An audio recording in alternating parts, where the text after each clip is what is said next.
Welcome to another Lorcana video here. So we're taking a look at the CCQ from last weekend, Top Cut Games that the Lorcana Muse is hosted on their channel. So before we jump into any gameplay here, I want to just note that, like, hey, if you want to watch the full tournament, like full experience, Lorcana Muses has it on their channel, and of course, like, they casted it, and they did a great job. So definitely don't want to take away any of their coverage. If you want to watch the whole tournament, go check it out on their Twitch channel. It's great coverage from them. And they always have great content on their channel. So make sure you go check them out. Even if you don't want to watch this full tournament and you just want to watch this one video, go check out their content. They put out good stuff. Go give them a follow on Twitch. Definitely worth the follow. As we're diving in here, we're looking at John, who's playing Purple Steel, and we're looking at Adam, who's playing. It says on the screen he's playing Purple Steel as well, but he's actually playing Blue Steel.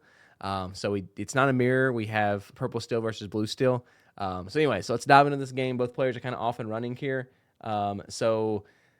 What we have so far is, just a normal kind of Blue Steel versus Purple Steel stuff. So Purple Steel is playing on curve. Blue Steel is just ramping up on their side. So the Blue Steel player was able to find both the Sail and the Cinderella.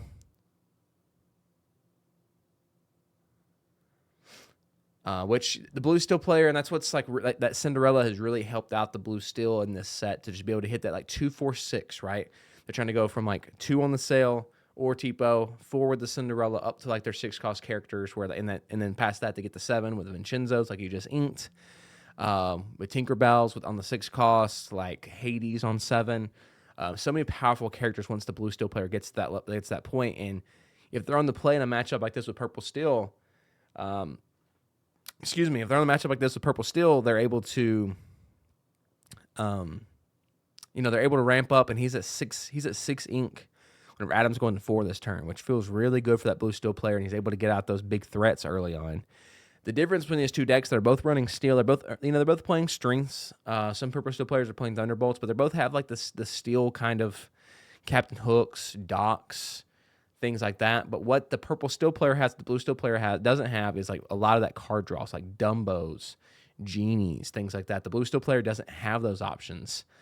So you see Blue Steel players like sometimes playing Beyond the Horizon as well, which lets them, they can dump both players' hands, but usually just dump their hand to draw 3, which is generally just them just drawing 3 cards. So that's kind of the difference between like these two archetypes here. And I'd say the Blue Steel player has to feel good in this Purple Steel matchup. It's a matchup that like this deck has always done well into. Even kind of before rotation, it felt good in this matchup. So anyway, there's the dock like I mentioned before. So he plays the dock, is able to draw 2 cards. And what's interesting here, like as Adam watching John play, is that Adam just saw him play the dock in the past with 5 inks left. So he knows there's 2 cards in his hands. He knows that both of those cards are most likely going to be like 7 cost, 6 or 7 cost characters, and they got to be good ones, or else he might have inked and played one of them. So for Adam here, he knows that it's probably Hades, it's probably Vincenzo, something like that in John's hand, which he might see one here in just a second. But it's a key, it's kind of a give, or a kind of just a way that you can kind of know what your opponent's going to do there on the next turn. Which you see the Hades comes down. Which kind of just like choreographs that, right? And the Hades is uninkable, so he couldn't have inked it if he wanted to. Hades is going to take out the Tinkerbell, which is another interesting part of this matchup, that the Blue Steel player doesn't have as many ways to interact with evasive characters.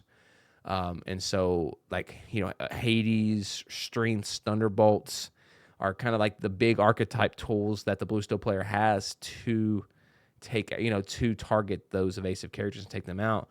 We see Adam here is going to use Cheshire Cat's boost ability to move that 1 damage from the Black Karen onto Tinkerbell. And it looks like he's debating singing probably like a strength here with the 4 to go and take out the Tinkerbell. So that's great removal there. That Tinkerbell, just the ability to be able to take out a character and do 2 more damage is like such a problem for the Purple Steel deck to just like be able to like get way better trades. A deck like Purple Steel, it really depends on like getting a wide board and getting tempo advantage. Like Tinkerbell being able to trade like 2 for 1. Or generally, like even like 3 or 4 for 1 is so powerful. And like we see this Pluto come down from John, which I think is a really cool card. It allows, if you banish a character with a steel card, like with another steel card, you get to gain 2 lore off of it. So since he just took out that Cheshire Cat with a Captain Hook, which is a steel card, he gets to gain 2 lore off of it. So it's basically the Calhoun effect, but it's for all of your steel characters when that Pluto's down. So I think that's really cool. Quest with Hades and passes it back over to Adam. Let's see what Adam's going to do here on his turn. So we see a Dumbo in his hand. I'm not sure what the other card is. So he's sitting at, what, 5 ink? And he's got the Dumbo and something else. Hades is still sitting there, so we'd imagine the Hades is probably going to get cleaned out by looking probably like Lexington Captain Hook there, and can keep the Lexington alive, which will feel great for him.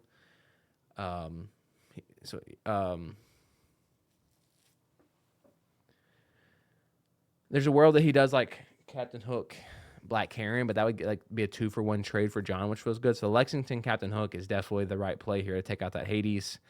And for John, I think that's, and that's what's tough for Adam is like that's the obvious play this turn is for him to do those two into that Hades.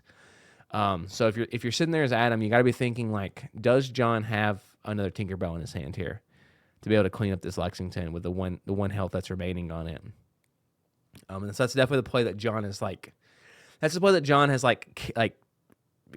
told Adam he's going to play next turn. So that's like what has been. That's what's been shown by his play here. So let's see if that's what ends up coming out from John. Because like that 1 damage still sitting there is just like right for the taking for a Tinkerbell. Vincenzo comes down, but the Dumbo is obviously a big threat as well. So the Vincenzo is going to take out that Dumbo, and we see Pluto take out the Lexington there.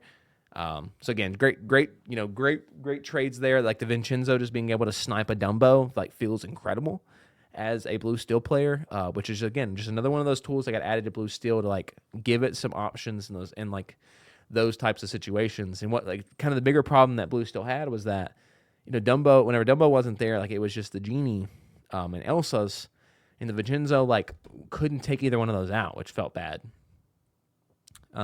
Which put them in a rough spot. We see a Thunderbolt in Adam's hands, so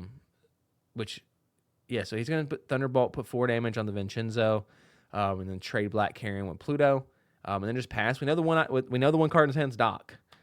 So we're going to see Vincenzo quest for 3, which is incredible for the blue steel player, like just to be able to get that tempo and just be able to quest for 3 every turn. Wow, and he just passes. Interesting.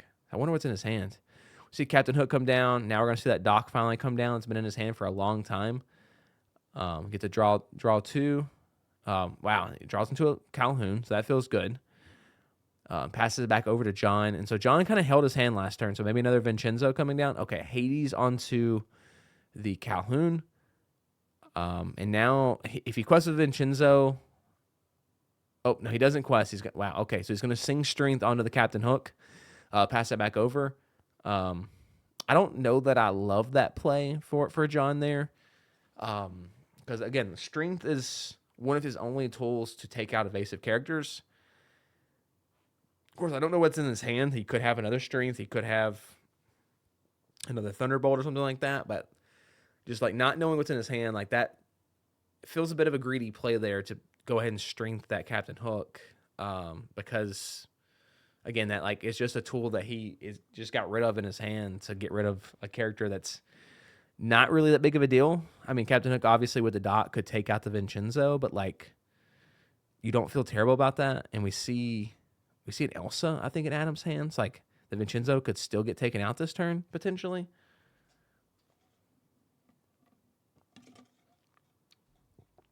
Yeah, there's the Elsa, and now we're gonna see. Oh, I'm sorry. I don't know how to do math. So Vincenzo can get taken out. Yeah, I don't know how to do math, obviously. But yeah, Vincenzo's going to live. Because it has 8 health, not 7.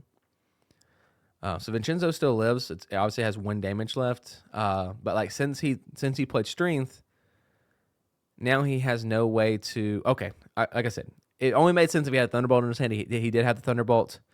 And the Docs, like he was kind of getting down to like not having any cards so he could play the Doc. So that's fine. We see the Vincenzo go ahead and quest there. Go up to 10. Vincenzo's definitely going to get taken out by the Doc here, but he's created enough of a tempo advantage for himself here that like he's okay with that trade. We're going to see the Cheshire Cat come down into the Giant Cobra, which is just going to be one of those like 4/4 pieces that, hey, like it's just a body for me now.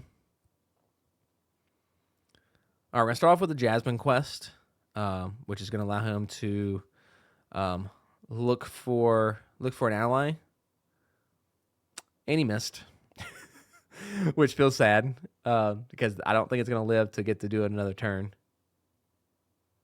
So let's see what he does to follow up here. None of the cards for Adam are exerted, so he can't really attack in anything. So we'll see a quest with Hades to go to 13. He's going to exert 7 for Vincenzo. Oof. I guess it's a scoop. Yeah, that's a scoop from Adam there. The Vincenzo is a rough spot there because Vincenzo could do 3 damage, but that wasn't going to take anything out, which would give Cheshire Cat some good value for the following turn. However, like John was up to 13, Vincenzo quest for 3, and there's no way that Adam's going to be able to take that out before it quests once, and probably not even before it quests a second time. Also with the Hades sitting there, like he would have been threatening lethal the next turn, which is tough. So yeah, I mean Adam he saw the writing on the wall and just went ahead and conceded and going into game 2 here. Gets to go in the play, which you'll feel a lot better going into it. So we'll pause for a second and then jump back into game 2. All right, so in the game 2 here, we see Adam starting off. Inks a Dumbo, plays an Olaf. Olaf is just like a really great character for for the way that Purple still plays, being able to bounce cards back to your hand whenever Olaf gets banished, or it's not even gets banished whenever it leaves play. It's like a Hades would activate it, which is really cool. We see the Olaf quest. We see the Timothy Q come down. Timothy Q is also a really cool card. I think Timothy Q really struggles into like green blue, especially like with the Under the Sea being ran to like kind of counteract dogs. Timothy Q obviously gets hit by the Under the Sea. We see the Ink Runner get inked, which is interesting. And then he's going to go into another Captain Hook. It's interesting there from John. Like I almost would have liked to have seen him keep the other Captain Hook alive, because now Timothy Q's going to get the quest for 2, and like there's nothing he's going to be able to do about it next turn. Like Adam's definitely going to be able to get up to 5 or 7 next turn without John being able to do anything about it. John is going to double ramp here, hit another sail. He didn't have a Cinderella this time, unfortunately. So he plays another sail, inks a Tipo. He gets to ink something else as well, and then he'll have 3 to play with if he has anything to play for 3. Okay, inks that Jasmine. Plays a Jasmine, which will give Captain Hook one extra strength to do 3 damage to Timothy Q, which means next turn Timothy Q is going to get taken out. And it's interesting. So we saw that the Jasmine shift get inked, and the 1-cost Jasmine get played. I think that's interesting because I think that telegraphs that he has another shift in his hand. Or that's what I'd be thinking about if I was Adam here. Like, we'd be thinking that he has that another shift to play here, which is why he inked the other one. I'm not sure exactly what Adam was going to do with that information, but like that's definitely what I think would happen here. If he had a strength, like you might even see that come down to stop that shift from happening. So he quests with the Tinkerbell, obviously, because there's nothing on John's board that can interact with that evasive character. Puts him at the 5. I think we see Dumbo's in his hand here, so he could ink something. He could ink. I think he has a Palace Guard as well. Could ink the Palace Guard, get the Dumbo down. Yeah, inks the Palace Guard. Gonna play the Dumbo.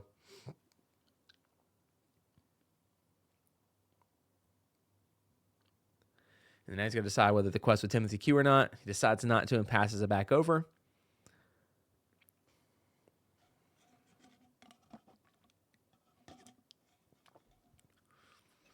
So John's going to be on 6 ink this turn after he inks, which is going to open the door for a Tinkerbell play for him if he has it, which would take out Timothy Q, which for Adam, it almost seems like the right play might have been to just go ahead and quest with Timothy Q because it's going to get taken up by Tinkerbell if he has it. He doesn't have it. He has Goliath. Okay, so Goliath, really cool card for this set. Allows, at the end of each player's turn, if they have less than 2 cards, they get to draw to go up to 2. But on the flip side of it, if they have more than 2 cards in their hand, they have to discard to go down to 2. So I think it's a really cool card because it gives Blue Steel that card draw that they desperately need. And generally, Blue Steel has a bunch of like high cost targets. So like once they get to late game, they're drawing 2 cards, like they're drawing into Hades, they're drawing into Vincenzo's, other Goliaths, Tinkerbells, and it's like they don't need more than 2 cards. Like they're only going to play one card a turn, maybe 2 if they've ramped up a ton. So yeah, Goliath's really cool card, really great card added this set. We see the Dumbo activate here to gain lure and draw a card. Yeah, so great card, great card for blue steel. But to be able to draw cards, but also against like a blue green, if they've been able to like really ramp, like really like draw a bunch of cards, like you play that down if they have 5 or 6 cards in their hand, like they got to dump next turn, which feels really bad as a green blue player. So we see Adam here plays a giant cobra, discards a Lexington to gain 2, going to quest with the Tinkerbell, again to go to 10. And like John's in like a relatively, and I'm going to quest with Timothy Q to go to 12. So John's in like a pretty rough spot this game. We see the 7 cost Hades come down onto the Dumbo. So that's going to stop the card draw for Adam this next turn. But the problem with all that is that there's nothing on his board that can interact with that Tinkerbell. And so like he's gonna have to quest with all this character. Well, maybe a string's gonna come down, maybe. Okay. Oh, he didn't draw last turn, and John's been a nice guy. John's been a nice guy and letting him draw. He quests with the Goliath. It looks like to go to 2. And it passes back over to Adam. So let's see what Adam can do here. Looks like he's just going to go to the races here. Go to 15. So the Benja. And, Timothy Q, which is pretty good because the Tinkerbell's still down there. And a Benja. So Benja, obviously, there's no... I guess the Ink Runner exists in the blue steel deck, but not a lot of items. So it's not going to get a lot of value there, but it does quest for 2. So now John's in a lot of trouble here. So we see the Jasmine shift into a quest.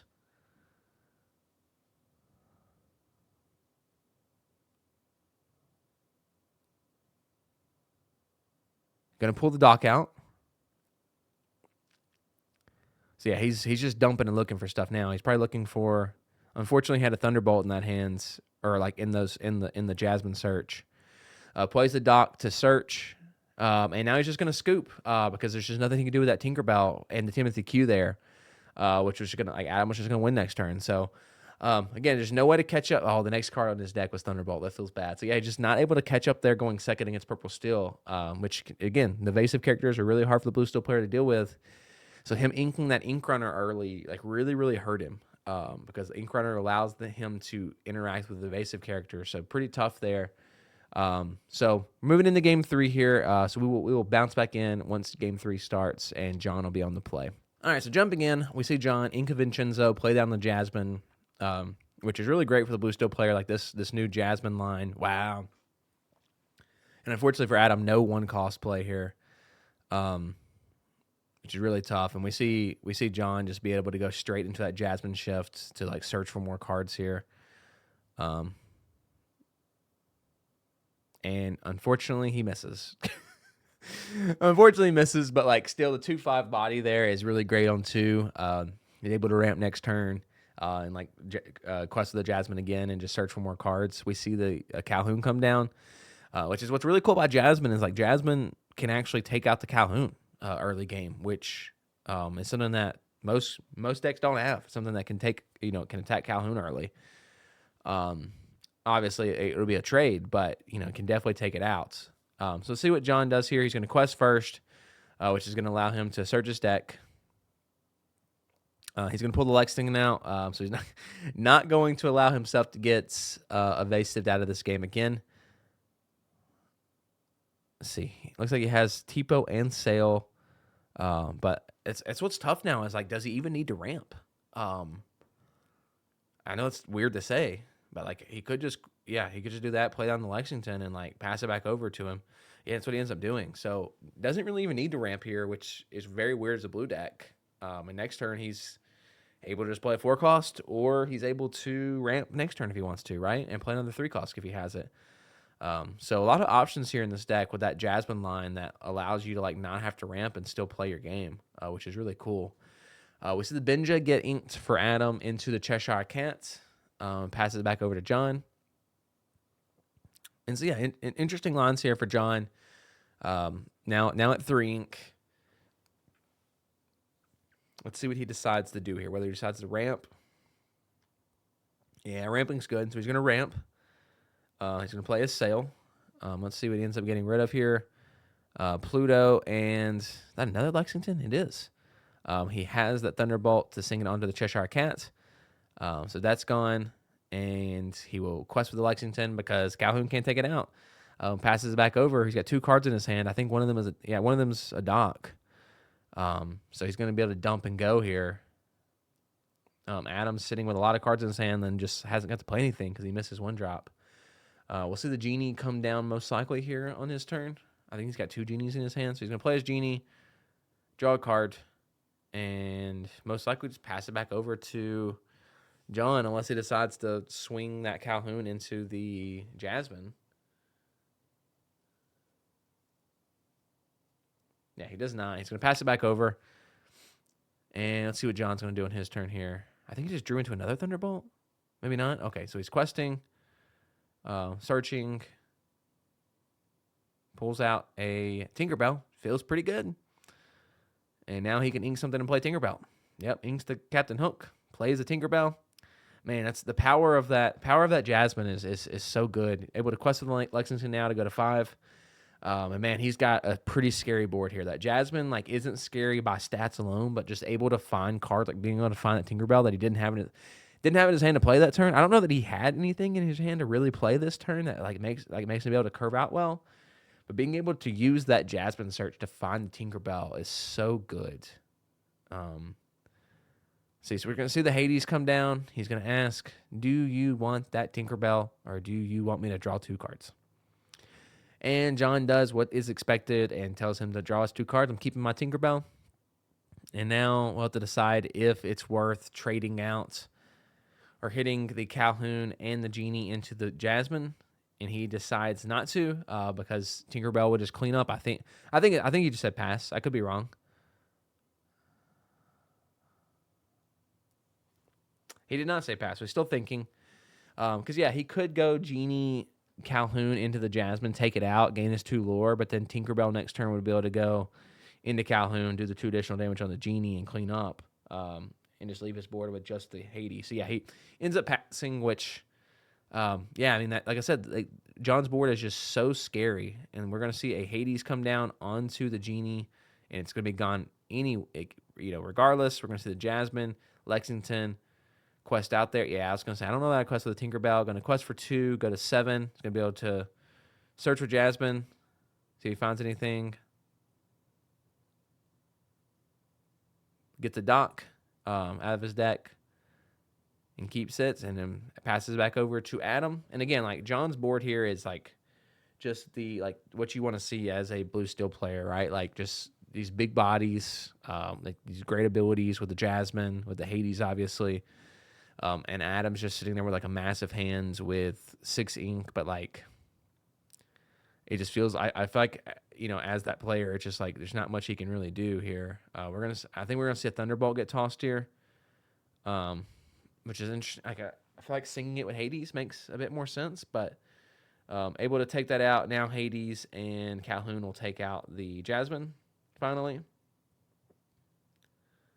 So Jasmine's gonna be gone.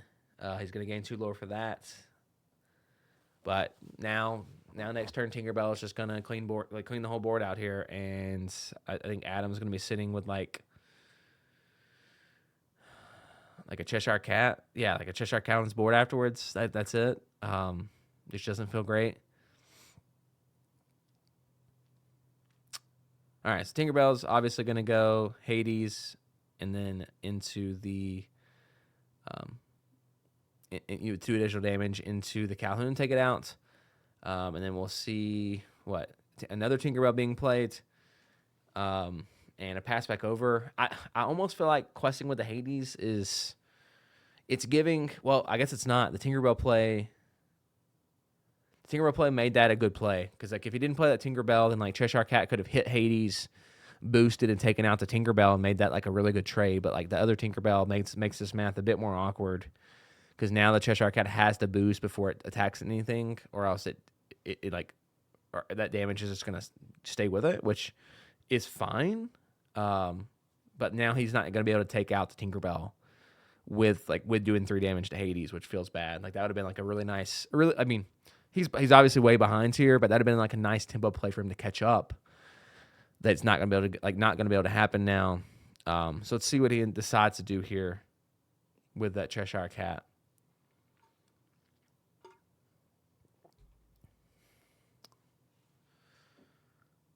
Okay, so he's gonna boost, move that 1 damage over to the Tinkerbell. Probably trade Well, no, maybe not. I think his hand's got 2 docks in it, which feels bad, and I think a genie, Timothy Q as well.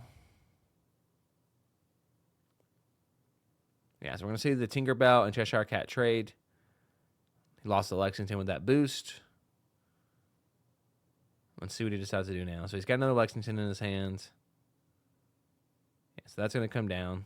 Lexington comes down, and he's going to play 2 for the Timothy Q, and passes it back over. But yeah, Timothy Q is not a character you want to play. Like, Timothy Q is not a character you want in your hand if you're behind, right? Or see Hades on. Wow, that's what I'm saying. This Blue Steel deck just ramps up and then just plays big targets, right? Just these big characters. Now he's sitting at 13. He's questing for 6 next turn, unless Adam can do something about that board. Go to 19. So yeah, it's tough playing behind here as the Purple Steel player. He's going to play his genie. Wow, 3 docks. Yeah, that's just going to do it, I think. Yeah, so he's just going to scoop at that point. So tough game there for Adam. Like tough. I mean, obviously it's tough playing second there. Tough going second at any point in Lorcana, but especially in that matchup. But yeah, good series by both players. John's obviously going to take that one 2-1 and move on through the CCQ. So again, thank you all for tuning in. If you want to see more CCQ content, let me know in the comments. It's a bit different than the DLC. Obviously, like there's a bit more of less of a professional player count on the stream. We get to see more like regular players like us play. So if you want to see more CCQ content, let me know in the comments, and I'll make sure I make more off of this CCQ. And then, of course, there's more coming up in Europe and North America. But if you haven't already, please hit the like button, hit that subscribe button, and we're making more Lorcana videos. So looking forward to pushing on towards Indianapolis now, and Winter Spell coming up in a couple weeks. So I'll see you next time.